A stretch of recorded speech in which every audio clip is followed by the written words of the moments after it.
was working at the New York Times, I was on call.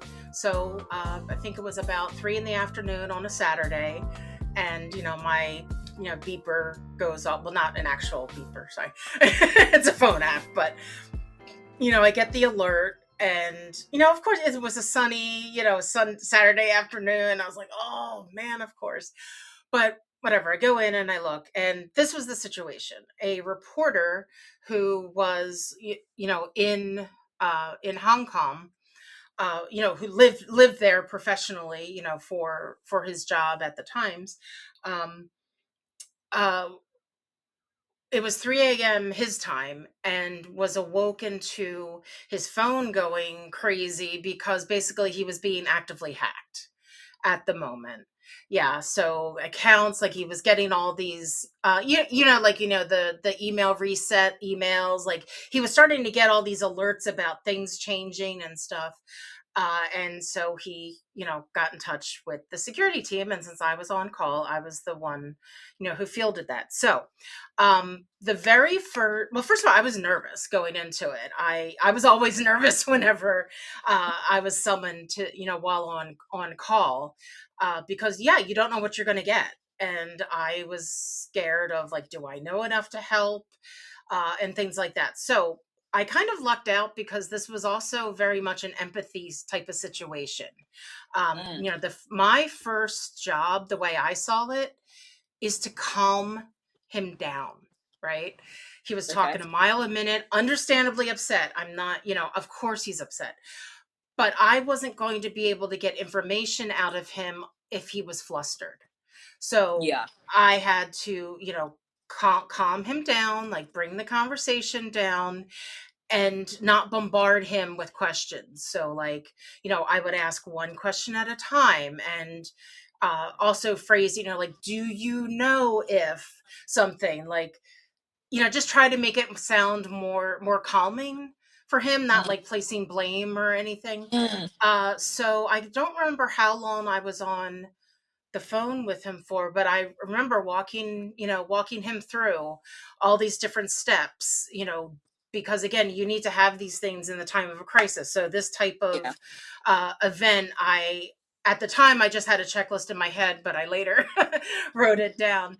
But it was even things like, does your SIM card have a pin? And wasn't sure. So, and, was too flustered. So I was like, what kind of phone do you have? I'll look it up, and I'll do that. So, um, yeah, just being able to get some information out of him, and then doing the heavy lifting myself, like finding out how to, put Yeah. a pin on, because I wasn't just gonna, like, I know that somebody may have just said to him, oh well, you're just gonna have to go look that up and do that. No, like, this guy's freaking out, right? Rightfully so. So yeah, I think I mean, I wish I had a more exciting ending to it, but he was very grateful. I didn't get off the phone until I knew that he was calm, right, and knew Yeah. that we had we as the company, or he had control of his accounts. It was, so maybe it was like an hour, I guess, and also I was well aware what time it was for him.